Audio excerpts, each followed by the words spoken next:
ساتھ عافیہ کی آخری گفتگو سنا کے جا رہی ہوں، 5 منٹ میں نہیں، 2 منٹ کی۔ عافیہ نے اپنا ایک خواب سنایا امی سے اس نے کہا یہ آخری فون کال ہے جو ہمارے عافیہ سے ہوئی ہے، اس کے بعد عافیہ سے ہماری بات نہیں ہوئی ہے۔ اس نے یہ کہا کہ امی جان، میں نے نبی کریم صلی اللہ علیہ وسلم کو اپنے خواب میں دیکھا رات کو، تو آپ صلی اللہ علیہ وسلم جب تشریف لائے تو میں نے پوچھا کہ یا رسول اللہ میرا یہ امتحان کب تک چلے گا؟ تو آپ صلی اللہ علیہ وسلم مسکرا دیے اور انہوں نے میرے سر پہ ہاتھ پھیرا اور انہوں نے کہا بیٹی تمہارے امتحان نہیں ہے، یہ تمہارا تو کب کا ختم ہو گیا۔ تو عافیہ کہہ رہی ہے میں نے ایک دم سے پوچھا کہ یا رسول اللہ پھر میں یہاں کیوں بند ہوں صلی اللہ علیہ وسلم؟ تو آپ صلی اللہ علیہ وسلم کی آنکھیں نم ہو گئی، ان کے آنسو تھے آنکھوں میں اور آہستہ سے بولے، اور عافیہ رونے لگی تھی اس وقت اور بولی میں نے کیوں یہ سوال کر لیا، مگر آقا صلی اللہ علیہ وسلم کا جواب سن لیجئے جس سے ان کی آنکھوں میں آنسو تھے، اور وہ جواب یہ تھا کہ بیٹی یہ امت کا امتحان ہے، یہ امت کا امتحان ہے۔ اعوذ باللہ من الشیطان الرجیم، بسم اللہ الرحمن الرحیم۔ رب اشرح لی صدری ویسر لی امری واحلل عقدۃ من لسانی یفقہوا قولی۔ ربی ادخلنی مدخل صدق واخرجنی مخرج صدق واجعل لی من لدنک سلطانا نصیرا۔ بسم اللہ الرحمن الرحیم۔ جناب بہت ہی محترم شہید سیالوی بھائی اور غازی ممتاز قادری شہید اور ہمارے غازی، ان کے بھائی محترم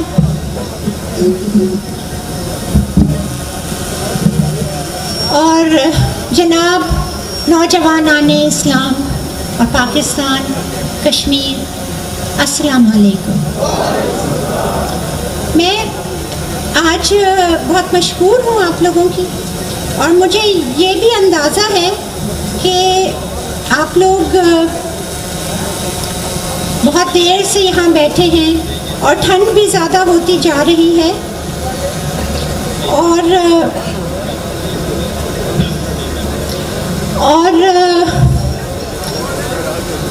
جذبات بھی اتنے زیادہ ہیں، اور محترم شہید سیالوی بھائی کی تقریر، پرجوش تقریر، اس سے پہلے تمام تقاریر آپ لوگوں نے سنی، مزید کچھ کہنے کو باقی تو نہیں رہتا۔ میں صرف ایک چیز کہوں گی کہ سورہ توبہ کی 24ویں آیت ہے جس کا مفہوم کچھ اس طرح سے ہے، میں نے نکالا تھا لیکن وہ پتہ نہیں اسی وقت فون جو ہے وہ بلیک آؤٹ ہو گیا کہ میں وہی پڑھ کے سنا دوں گی، لیکن اس کا مفہوم کچھ اسی طرح سے ہے کہ اپنے والدین، اپنی اولاد، اپنے بھائی، اپنی بہن، اپنے خاندان، اپنے مال، اپنے گھر جن میں تم رہتے ہو اور تمہیں پیارے ہیں، اور وہ تجارت جو تم کرتے ہو جس کے کھو جانے کا خوف ہوتا ہے، اگر اس سب سے زیادہ پیارا اللہ اور رسول نہیں ہے تو پھر تیار ہو جاؤ اس عظیم عذاب کے، اور ہدایت سے تم محروم ہو جاؤ گے۔ جب تک ہمیں ان چیزوں سے پیارے اپنے اللہ اور اس کے نبی صلی اللہ علیہ وسلم نہیں ہے تو ہمارا ایمان بھی کامل نہیں ہو سکتا۔ خدا شاہد ہے کہ کامل میرا ایمان ہو نہیں سکتا، نہ مر مٹوں جب خواجہ یثرب کی عزت پر۔ ہاں، میں نے اخبار میں خبر پڑھی کہ خادم رضوی صاحب یہ چاہتے ہیں کہ فرانس کے سفیر کو بھیج دیا جائے۔ ان کے لیے یہ کہنا بہت آسان ہے، مگر ان کو یہ احساس نہیں ہے کہ پاکستان اقتصادی مشکلوں میں ہے and the economic fallback that you will have by doing this will be very bad. یہ ایک تبصرہ تھا اخبار میں, انگلش کا اخبار تھا.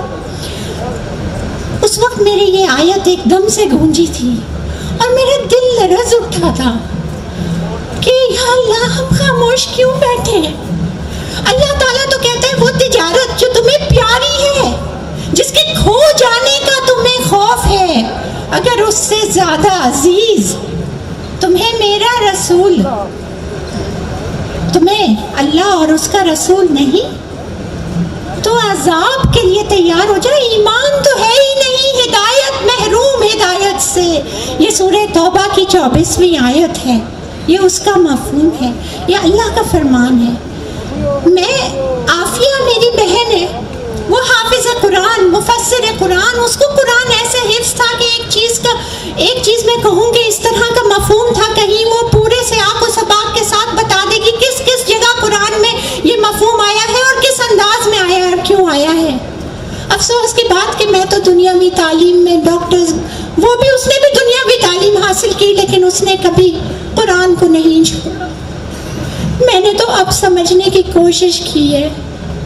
میں تو اس کی بہن کی وجہ سے آج آپ لوگ میری عزت کر رہے ہیں کہ میں اس کی بہن ہوں, لیکن کہاں وہ اور کہاں میں سب سے کہتی ہوں مجھے دیکھ کر عافیہ کو جج نہ کریں. وہ ایک بہت عظیم انسان تھی, اس کو تو 86 سال کی سزا ملی اور عدالت میں شیم شیم کے نعرے ہو رہے تھے. تو اس نے کیا کہا؟ اس نے کہا کہ میرے نام پہ there should be no violence in my name. لیکن خادم رضوی صاحب نے تو اپنی جان دے دی ناموس رسالت پر, لیکن ہم خاموش. ہمارا ایمان کہاں ہے؟ ہم کیوں خاموش ہیں؟ ہم سفارت کی بات کرتے ہیں, سفارتی تعلقات کی بات کرتے ہیں, سفیر کو واپس بھیجنا. میں نے جتنا عافیہ کے اس میں کانسٹیٹیوشن پڑھا ہے, اس میں کہیں آپ کو پارلیمنٹ کی اجازت نہیں لینی اس چیز کے لیے. بہرحال یہ سب باتیں بھی الگ ہیں, میں کسی کو جج کرنے کے لیے یہاں نہیں آئی.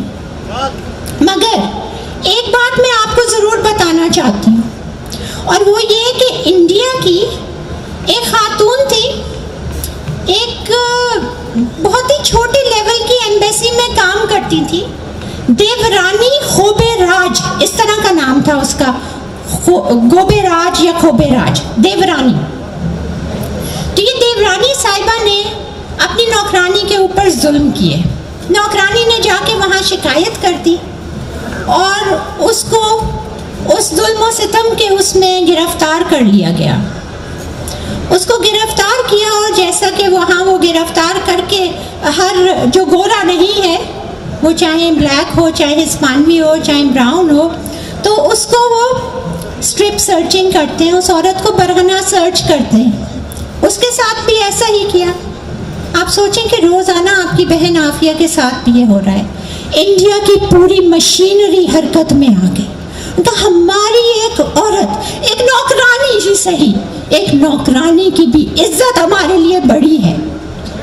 منموہن سنگھ تھے اس وقت, اور انہوں نے فوراً اسی وقت یہ خبر ملتے ہی احتجاج کیا, سفیر کو بلایا, اس سے اس کی ڈپلومیٹک امیونٹی کا کارڈ ہوتا ہے سفارت کاروں کے پاس, کہ جس سے کہ وہ کوئی جرم کریں یا کچھ کریں تو ان کے اوپر کوئی مقدمہ نہیں کر سکتے.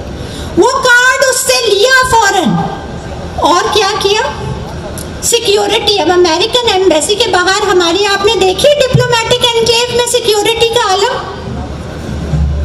رائٹ؟ پوری سیکیورٹی ہٹا دی, پوری سیکیورٹی ہٹا دی.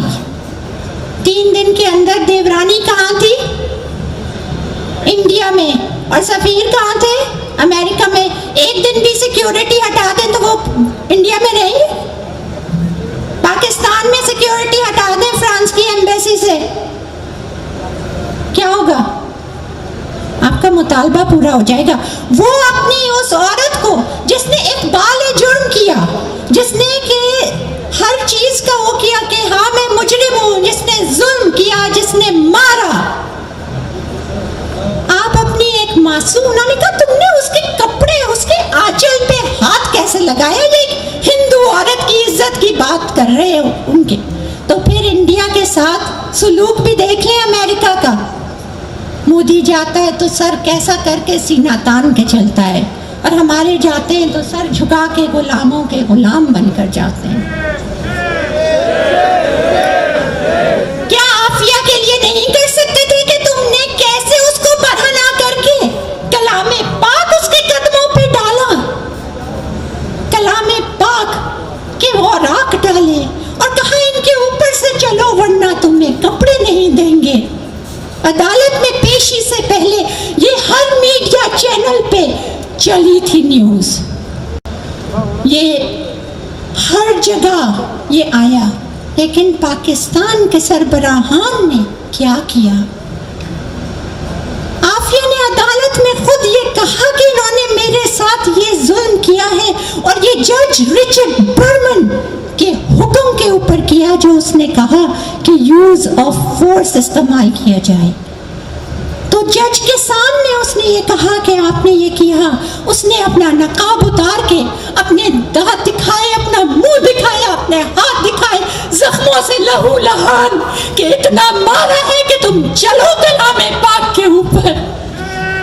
اس نے وہی عدالت میں یہ کہا کہ میں کیسے چلوں، میں یہ کلام میرے اللہ کا کلام ہے، اور یہ میرے آقا دو جہاں صلی اللہ علیہ وسلم کے سینے پر اترا تھا. میں کیسے چل دوں اپنے آقا کے سینے کے اوپر؟ میں یہ کیسے کر سکتی ہوں؟ یہ کیا ہے؟ اور اس نے سوال کیا تھا، اس نے سوال کیا تھا کہ کیا دنیا میں کوئی مسلمان باقی نہیں ہے؟ کیا دنیا میں کوئی مسلمان باقی نہیں ہے کہ وہ یہ تو رکوا دے میری رہائی؟ تو بہت دور کی بات ہے. کوئی ہے؟ کوئی بولا؟ کوئی اٹھا؟ میرے بھائیوں، آپ سب یہاں ہیں، میں پوچھتی ہوں، ناموں سے رسالت پر ہم نعرے لگاتے ہیں، لیکن ہم نے کیا حق ادا کر دیا ہے؟ ہم عافیہ کے لیے باتیں تو کرتے ہیں، لیکن کیا عافیہ رہا ہو گئی ہے؟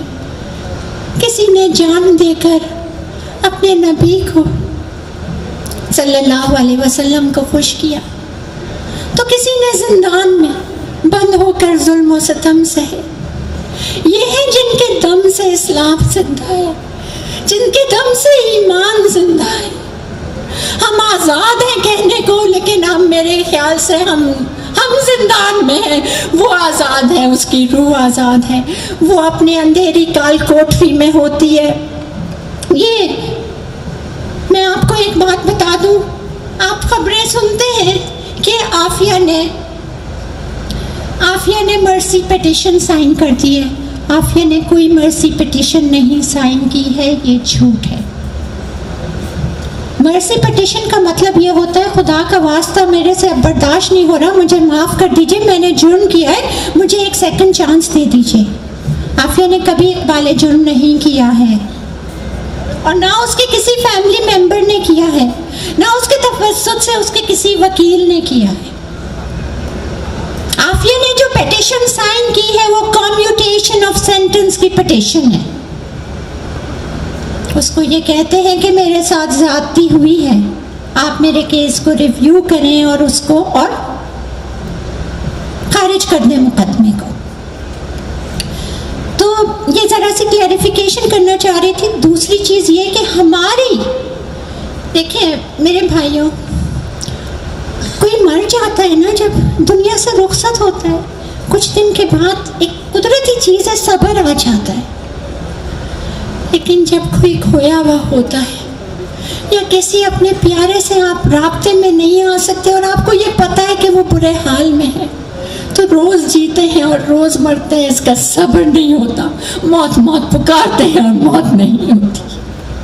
روز رات کو مرتے ہیں اور روز صبح کو جیتے ہیں، ہنستے بھی ہیں، مسکراتے بھی ہیں، لیکن کسی کو نہیں پتا دل پہ کیا گزرتی ہے. کوئی پوچھتا بھی نہیں کہ کیا گزر رہی ہے. امریکہ کا جو یار ہے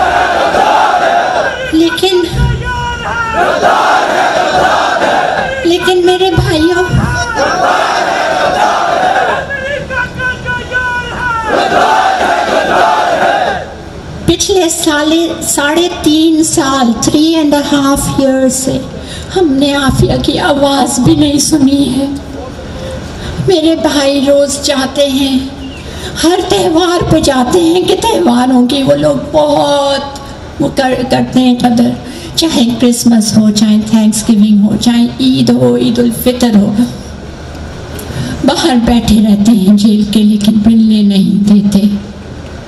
ہم فون پہ بات کرنا چاہتے ہیں، ہمیں فون پہ بات نہیں کراتے، ہمیں ویڈیو کال نہیں کراتے، جو کہ ہر قیدی کا امریکی قانون کے حساب سے حق ہے.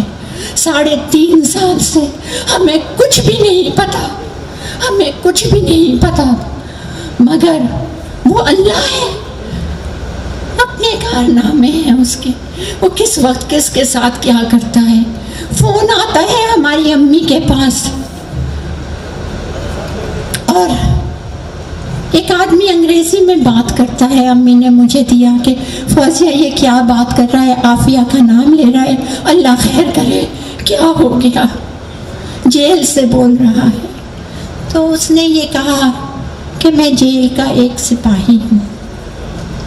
عافیہ ایک خواتین کی جیل میں ہے جہاں سارے خواتین وہ ہوتے ہیں، رات کو پہرے کے لیے مرد باہر کھڑے ہوتے ہیں. اندھیری کال کوٹری میں قید تنہائی میں ہے. تو اس اندھیری کال کوٹری میں اس نے کہا کہ روزانہ روشنی ہو جاتی. تو وہ فیمیل گارڈز باہر آئی کہ پتہ نہیں یہ مسلمان کہاں سے ٹارچ لے آئی ہے اندھیرے میں.